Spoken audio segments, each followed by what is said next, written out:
परदेशी परदेशी आउन ओ परदेशी आहा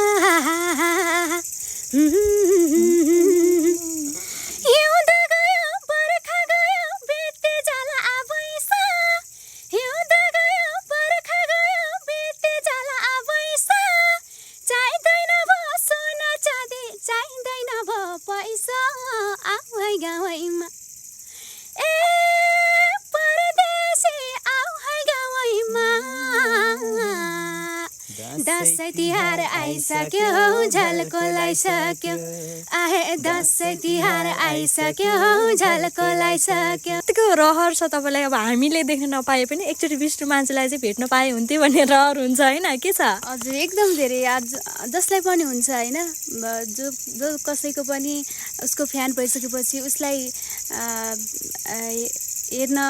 हेर्न पाए हुन्थ्यो उसलाई देख्न पाए हुन्थ्यो कस्तो छ होला भन्ने त त्यो लाग्छ नै तर अब उहाँसँग भेट्न त खै अब असम्भव नै होला है अहिलेसम्म कहीँ कतै पनि देखिनु भएको छैन र त्यही पनि अब त्यस्तो रहर चाहिँ छ एकदम धेरै आज मुटु दुखाइ नसकिन छाडिसक्यो मायालाई सम्झिन जिन्दगीले म माथि अन्याय नै गर्यो दुखाइ नसकिन छाडिसक्यो मायालाई सम्झिन जिन्दगीले म माथि अन्याय नै गर्यो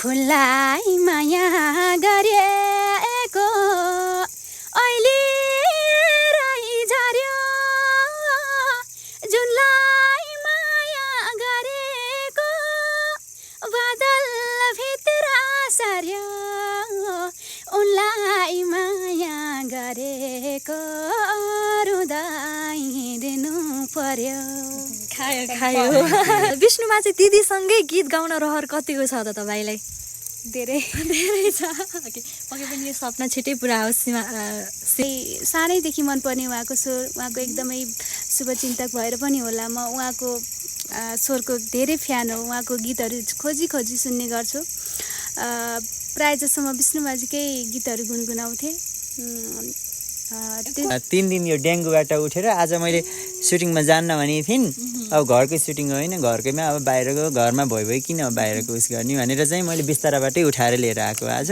दोरीबाट आएर औषधि खुवाएर हेर्नु त कति दुःख दिएको बिचरा रेस्ट गर्न नदिने त्यस्तै हो हामीलाई पनि दुःख छ अब बाबाको पनि सोच त थियो होला छोरी अब यत्रो बहिनी छोरीहरूमा बाबा त अहिले बितेर गइसक्नुभयो तर पनि बाबा अहिले यहाँ मसँगै भइदिएको भएदेखि अब कति धेरै खुसी हुनुहुन्थ्यो होला कहिलेकाहीँ मनमा यस्तै कुराहरूले कहिलेकाहीँ निदाउनै सक्दिनँ यति रोएर बितेका क्षणहरू पनि धेरै छन् अब यही दसैँ तिहारको नजिकै म बित्नु भएको थियो तर यो हरेक वर्षमा यो दसैँ तिहार आउँदा बाबाको झल्कोले बाबाको त्यो सम्झनाले सताइरहन्छ होइन अब बाबा पनि हुनुहुन्न त्यसै कारणले गर्दा यही टाइममै बित्नु भएको कारणले गर्दा पनि दसैँ कहिलेकाहीँ त किन आउँछ होला बाबा बिनाको दसैँ जस्तो त्यस्तैहरू हुन्छ के समाचार लियो यो दसैँमा हजुरसँग भेट्ने रहर थियो परदेशीले बिर्सियो घर हजुर बिना रमाइलो कहाँ छ र परदेशीले बिर्सियो घर हजुर बिना रमाइलो कहाँ छ र हजुर बिना रमाइलो कहाँ छ र बिहे गरिदिनु भयो जस्तो छ होइन सिउँदो भरि हालिराख्नु भएको छ अनि हाम्रो भाइ चाहिँ आशिष भाइ चाहिँ उहाँको बुढो हो गीतमा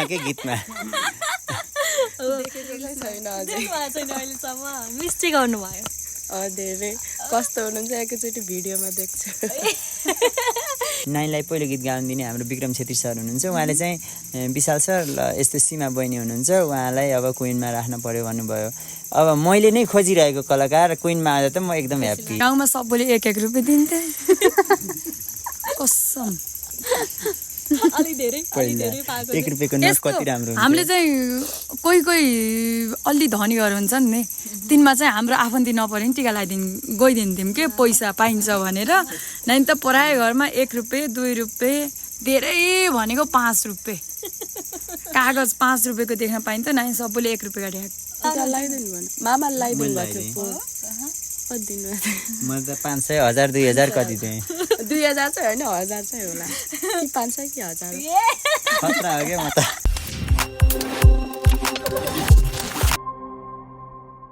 विजया दशमीको एकदमै धेरै शुभकामनासँगै आज दसैँको गीतको सुटिङ पनि फाइनली सकिएको छ यहाँहरू सबैजनालाई एकदमै धेरै स्वागत छ मेगास्टार टिभीसँगै आर्टिस्ट मिडियामा थ्याङ्क यू सो मच एलिनाजी हजुरलाई पनि दसैँको शुभकामना एकदम ठिक छ अब चाहिँ दसैँ आए जस्तो भयो होइन दसैँ आए जस्तो भयो फेरि यस्तो हो आज चाहिँ हाम्रो विशेष गरी सुटिङ हो होइन सुटिङ अब यो बाध्यता व्यवस्था लाउन पर्यो यसपालि चाहिँ हाम्रो हजुरबुवा बित्नु भएको हो 1 वर्ष अझै भएको छैन तर यो उसले त नियमले त नदिने हो एकदम पितृले नसराप्नु होला यो एउटा सुटिङको लागि मात्रै गरेको हो एकदम मन नहुँदै पनि कतिपय चाहनाहरू मनमा मार्दै यसपालि चाहिँ हाम्रो टिका चाहिँ छैन खास यो दसैँको सुटिङको लागि मात्रै ओके सीमा र तपाईँले गाउनु भएको गीत होइन सीमाले र मैले गाएको गीत विशेष गरी यो गीत चाहिँ हाम्रो युकेमा रहने हाम्रो आशिष भाइ हुनुहुन्छ उहाँको गीत हो उहाँ पनि अभिनयमा हुनुहुन्छ उहाँलाई पनि देख्न सक्नुहुनेछ उहाँ चाहिँ कता हुनुहुन्छ अहिले उहाँ युकेमै हुनुहुन्छ ए उहाँबाटै सुटिङ गरेर तपाईँहरूलाई भिडियो पठाइदिनुहुन्छ हजुर कस्तो रह्यो सीमा सुटिङ विशेष गरी एकदम धेरै रमाइलो रह्यो जे होस् रमाइलो भयो हजुर एलिनाको निधारमा चाहिँ टिका देखिनँ मैले पुस्नु भयो होला भर्खर टेकमा पुस्न पर्ने थियो नि त त्यही भएर सब सुरुमा त सबैलाई अब हामीलाई हेरेर बस्नुहुने दर्शकहरूलाई सम्पूर्णमा नमस्कार होइन हामी चाहिँ आज सुटिङमा छौँ सो सुटिङ पनि भर्खरै सकियो एकदमै राम्रै भयो सुटिङ गीत पनि मिठो छ सबैले हेरिदिनु होला पर्सि कि मङ्गलबार नानी बुधबार विशाल राई युट्युब च्यानलमा आउँदैछ हाम्रो सीमा नानीले र विशाल दाईले गाएको गीत सन्ध्याको त बिहे गरिदिनु भयो जस्तो छ होइन सिउँदो भरि हालिराख्नु भएको छ युकेमा रहने हाम्रो भाइ चाहिँ आशिष भाइ चाहिँ उहाँको बुढो हो गीतमा मिस चाहिँ गर्नुभयो धेरै कस्तो हुनुहुन्छ एकैचोटि भिडियोमा देख्छु भनेपछि ज्वाइनी त पर्नुहुन्छ नि नाताले त भाइ भिडियो अनुसार ए होइन भिडियो अनुसार त सन्ध्या बुहारी हो मेरो ऊ भाइ हो मेरो भनेपछि अलिकति मात्रै कुरो मिलेन होइन अलि पछिल्लो समयमा विष्णु माझीको आवाजसँग मिल्ने भन्दै सीमालाई एकदमै धेरै खोजिराख्नु भएको छ अडियन्सहरूले होइन सीमाले राम्रो साथ सपोर्ट पाइराख्नु भएको छ रायमाझी परिवारबाट पनि होइन रायमाझी परिवारकै क्विन रोदी क्लबमा पनि काम गर्नुहुन्छ कतिको खुसी हुनुहुन्छ भनौँ न आफूले गरिरहँदा कर्म गरिरहँदा एक्काइस यसरी सफलता हासिल गर्दै गर्दा अडियन्सहरूको सामु आफू चिनिन पाउँदा त्यसैमाथि पनि विष्णु माझीसँग तपाईँको नाम जोडिएको छ होइन हजुर फर्स्ट अफ अल त मलाई सपोर्ट गर्नु नि दाई होइन विशाल दाई हाम्रो क्विन रोदी घर परिवारलाई एकदम धेरै धन्यवाद दिन चाहन्छु आभारी छु अब यस्तो विष्णु माझी भन्नुहुन्छ कतिजनाले होइन तर विष्णु माझी भनेको उहिलेको कलाकार हो के जे भए पनि उहाँ एकदम धेरै चलेको कलाकार 3 करोड नेपाली जनताको मनमुटमा बस्न सफल कलाकार हो होइन उहाँसँग त खै अब मिल्छ कि मिल्दैन होइन त्यस्तै भन्नुहुन्छ तर पनि उहाँको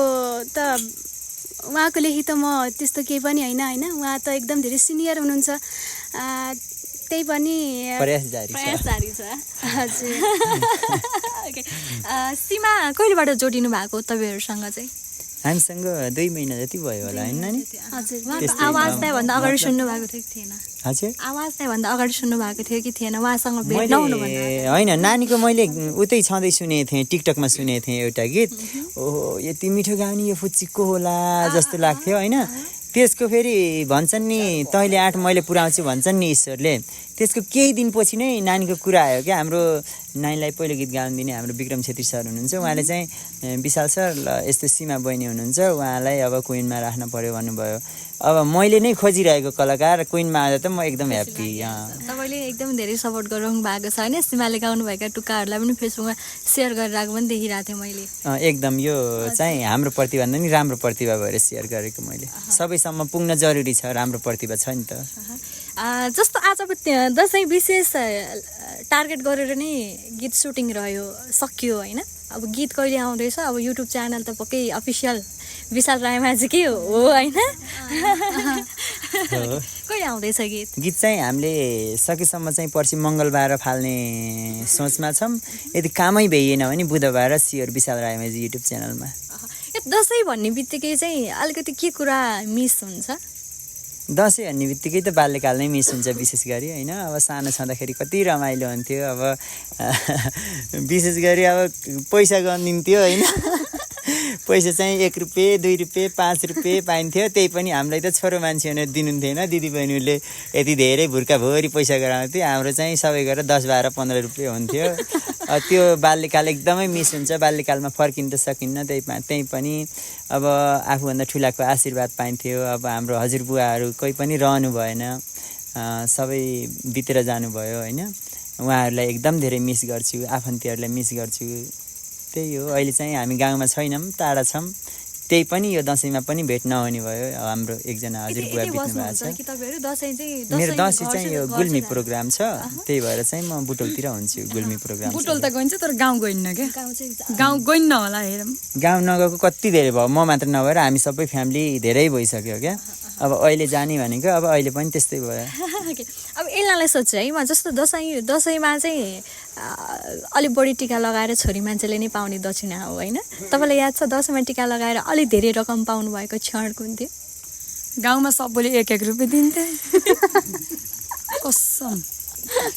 अलि धेरै पाएको 1 रुपियाँको नोट कति राम्रो हुन्छ। हामीले चाहिँ कोही अलि धनीहरू हुन्छन् नि, तिनमा चाहिँ हाम्रो आफन्ती नपरे नि टिका गइदिन्थ्यौँ के पैसा पाइन्छ भनेर। नानी त परायो घरमा 1 रुपियाँ 2 रुपियाँ, धेरै भनेको 5 रुपियाँ कागज 5 रुपियाँको देख्न पाइन्थ्यो। नानी सबैले 1 रुपियाँ ढ्याक। अब सन्ध्याको त मामा तपाईँ मम्मी हुनुभयो होइन। टिका लगाएर त छोरीलाई दक्षिणा दिनु परिहाल्यो दसैँमा। कति दिनु? यसपालि पो छैन त।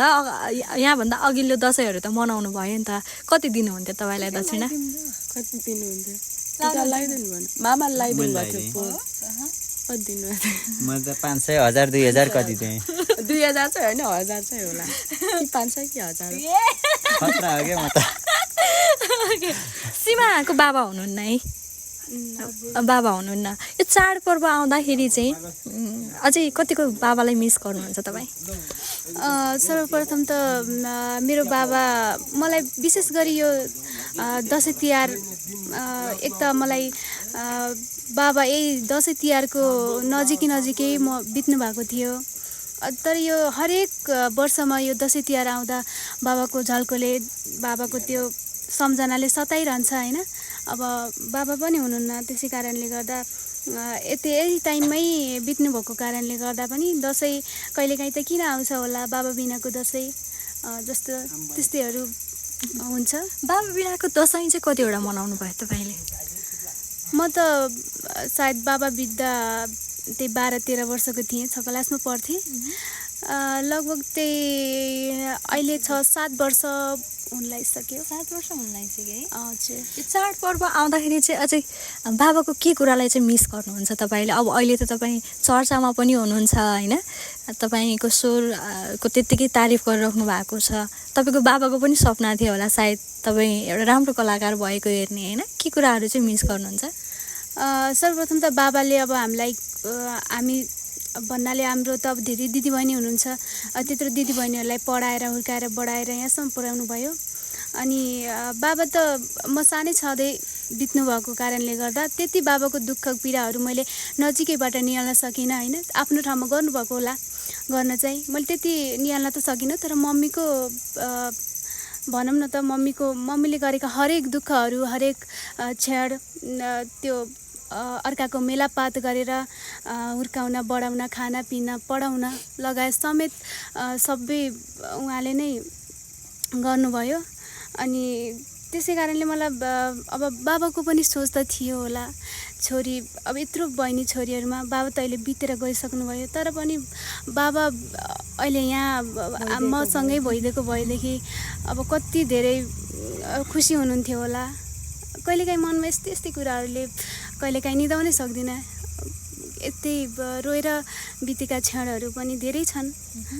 अब त्यसलाई त्यही पनि सम्झेर त्यस्तो फाइदा त होइन। मामुले कहिलेकाहीँ कुरा गर्नुहुन्छ कि गर्नुहुन्न? बुवाले यस्तो भन्नुहुन्थ्यो होइन, बुवाको सपना यस्तो थियो, रहर यस्तो थियो भन्ने कुराहरू कतिको गुनासो पोख्नुहुन्छ? अब भन्नुहुन्छ, अब कहिलेकाहीँ अब यस्तो दुःखहरू पर्छ होइन।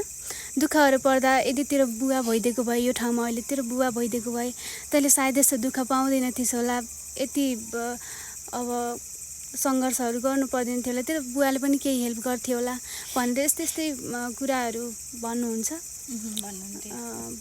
त्यही हो।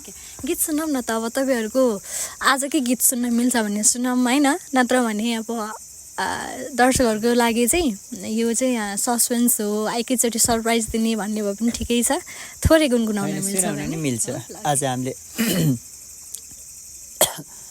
बहिनीका कुराले अलि भावुक पनि गरायो है।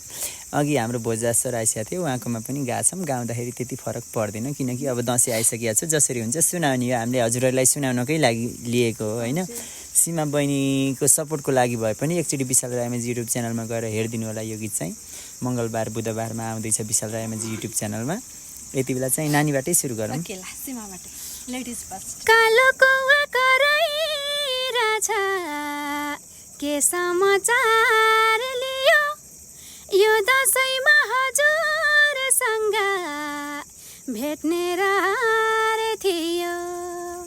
परदेशीले बिर्सियो घर हजुर बिना रमाइलो कहाँ छ र। परदेशीले बिर्सियो घर हजुर बिना रमाइलो कहाँ छ र। हजुर बिना रमाइलो कहाँ छ र। खिड्का पनि ठ्याक्कै विष्णुमाझीकै जस्तो हान्नुहुन्छ त। विष्णुमाझीको गीत धेरै सुन्नुहुन्छ हो तपाईँ? हजुर, फर्स्ट अफ अल त म विष्णुमाझीको सानैदेखि होइन, सानैदेखि गुनगुनाउने गर्थेँ। उहाँको अब स्वरदेखि लिएर मान्छे देख्न नपाए पनि होइन, फोटोमा चाहिँ एउटै फोटो देखिन्छ, तर पनि उहाँको त्यो भोइस यति मिठो छ कि मलाई सानैदेखि मनपर्ने उहाँको स्वर। उहाँको एकदमै शुभचिन्तक भएर पनि होला, म उहाँको स्वरको धेरै फ्यान हो। उहाँको गीतहरू खोजी सुन्ने गर्छु। प्रायः जसो म विष्णुमाझीकै गीतहरू गुनगुनाउँथेँ। दसैँको गीत सुनिदिउँ न विष्णुमाझीकै। दसैँ तिहार आइसक्यो, झल्को हस् ल।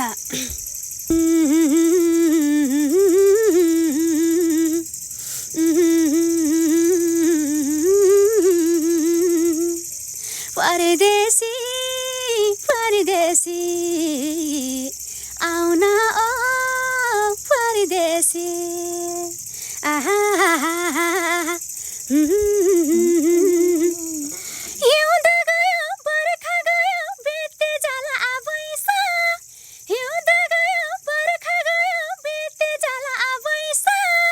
चाहिँदैन भयो सोना चाँदी, चाहिँदैन भयो पैसा, आऊ है गाउँमा। ए परदेशी आऊ है गाउँमा। दसैँ तिहार आइसक्यो, झल्को लगाइसक्यो। आहे दसैँ तिहार आइसक्यो, झल्को लगाइसक्यो। आहे दसैँ तिहार आइसक्यो, झल्को लगाइसक्यो। तपाईँको यो आवाज छ नि, तपाईँले यो गीत गाइसक्दाखेरि सुन्दरमणि अधिकारीले पनि पक्कै मिडियाहरू त हेर्नुहुन्छ होला होइन। तपाईँको नाम विष्णुमाझीसँग जोडिरहँदाखेरि उहाँले तपाईँसँग भेट्न खोज्नु होला, तपाईँलाई पनि विष्णुमाझीसँग भेट्न मन होला होइन। केही न केही रेस्पोन्स त पक्कै गर्नुहुन्छ होला है, सायद मलाई चाहिँ त्यो लाग्छ होइन। कतिको रहर छ तपाईँलाई, अब हामीले देख्न नपाए पनि एकचोटि विष्णुमाझीलाई चाहिँ भेट्न पाए हुन्थ्यो भन्ने रहर हुन्छ होइन, के छ? हजुर, एकदम धेरै। आज जसलाई पनि हुन्छ होइन, जो कसैको पनि उसको फ्यान भइसकेपछि उसलाई हेर्न पाए हुन्थ्यो, उसलाई देख्न पाए हुन्थ्यो, कस्तो छ होला भन्ने त त्यो लाग्छ नै। तर अब उहाँसँग भेट्न त खै अब असम्भव नै होला है। अहिलेसम्म कहीँ कतै पनि देखिनु भएको छैन र त्यही पनि अब त्यस्तो रहर चाहिँ छ एकदम धेरै। तपाईँको जस्तो अहिले पछिल्लो समयमा अन्तर्वार्ताहरू पनि आयो होइन, तपाईँको गीतहरू पनि सुन्नुभयो, तपाईँलाई चाहिँ तपाईँलाई कस्तो खालको रेस्पोन्सहरू आइरहेको छ दर्शकहरूबाट चाहिँ? दर्शकहरूको भन्नाले एकदम धेरै माया गरिदिनु भएको छ, सपोर्ट गरिदिनु भएको छ। आजको माया जसरी गर्नुभएको छ भोलि पनि त्यसै गरेर गर्नु होला। हजुरहरूको साथ सपोर्टको धेरै खाँचो छ, सधैँ यस्तै माया गरिदिनु होला भन्न चाहन्छु। अब विष्णुमाझी दिदीको एकदमै धेरै गुनगुनाउने गीत चाहिँ कुन हो तपाईँले र कुन गीत एकदमै धेरै मनपर्छ? मलाई त विष्णुमाझीले गाएको प्रायः जसो धेरै जसो गीतहरू होइन उहाँको सबै राम्रो लाग्छ के, सबै एउटै लाग्छ, सबै जुन सुन्यो त्यही राम्रो लाग्छ होइन। तर अझै धेरै गुनगुनाउन मन लाग्ने चाहिँ हुन्छ नि एउटा कुनै फेरि सुनिदिउँ न एउटा विष्णुमाझी दिदीकै गीत तपाईँको आवाजमा। सुन्छ। आज मुटु दुखाइ नसकिन छाडिसक्यो मायालाई सम्झिन, जिन्दगीले म माथि अन्याय नै गर्यो, दुखाइ नसकिन छाडिसक्यो मायालाई सम्झिन, जिन्दगीले म माथि अन्याय नै गर्यो, फुललाई माया गरेको अहिले झर्यो, जुनलाई माया गरेको बादल भित्र सर्यो, उनलाई माया गरेको रुँदै दिनु पर्यो। खायो विष्णुमाझी दिदीसँगै गीत गाउन रहर कतिको छ त तपाईँलाई? धेरै छ। पक्कै पनि यो सपना छिट्टै पुरा होस् सीमाको होइन। तपाईँलाई चाहिँ कतिको गर्व लाग्छ अस्मी भन्न आएछ सन्ध्या जस्तो आफ्नो परिवारभित्र नै यस्तो कलाकारहरू जन्मिरहँदाखेरि कलाकारलाई एकदमै धेरै स्ट्रगल गर्नुपर्छ होइन, सजिलै तरिकाले तपाईँ इन्डस्ट्रीमा छिर्न पाउनु भएको छ, आमाको साथ छ, मामाको साथ छ होइन, कतिको खुसी लाग्छ? एकदम धेरै। भोलि आएको छैन, सन्चो छैन, मलाई चाहिँ मुटु भइरहेको छ। त्यही भएर हो कम बोल्नु भएको, खुसी लाग्छ। बोल्न दिनु छोरा धेरै बोल्न लाग्छ। आज सीमालाई मात्र गाउन लगाइरहेको छु नि त म। अब भान्जीको चाहिँ अब 3 दिन यो डेङ्गुबाट उठेर आज मैले सुटिङमा जान्न भनेको थिइन्। अब घरकै सुटिङ होइन, घरकैमा अब बाहिरको घरमा भइ किन बाहिरको उस गर्ने भनेर चाहिँ मैले बिस्ताराबाटै उठाएर लिएर आएको आज। डोरीबाट आएर औषधि खुवाएर हेर्नु त कति दुःख दिएको बिचरा, रेस्ट गर्न नदिने। त्यस्तै हो, हामीलाई पनि दुःख छ, दुःख नगरी सुख कहाँ हुन्छ अहिले यति दुःख गरेर आज गरिन्छ होइन, जिन्दगीभरि हेर्न पाइन्छ नि त यो काम होइन। बुझेकोले यसरी बुझ्नुहुन्छ होइन। मैले यस्तो पलमा नि काम गरेको थिएँ भनेर सम्झना नि भइरहेको छ। सम्झना हुन्छ, हेर्ने मान्छेलाई मजा आउँछ होइन, जिन्दगी यो गीत पक्कै माया कहिले गरिदिनुहुन्छ। पनि मर्दैन यो काम भनेको होइन। उसले होइन उसको छोराछोरी नाति नातिना सबैले हेर्न पाउँछ। कहाँ पुगाएको एकैचोटि हो त होइन। अहिले बिहे त गरिसक्नु भयो नि, सिन्दुर देख्नु भएन? सिन्दुरलाई पनि रियलमा त होइन, एकैछिनको लागि रमाइलो मात्रै हुन्छ। यहाँहरू सबैजनाले यो अमूल्य समयको लागि धेरै धेरै धन्यवाद र सँगै गीतले एकदमै तहल्का पिटोस्। रायमाझी परिवारको गीतले तहल्का नपिटेको भन्ने त छैन, ट्रेन्डिङमा आइरहेको हुन्छ, देखिरहेको हुन्छु, सुनिरहेको हुन्छु होइन। ट्रेनिङमा ल्याइदिनु है। थ्याङ्क यू सो मच अमूल्य समयको लागि। धेरै धेरै धन्यवाद। धन्यवाद।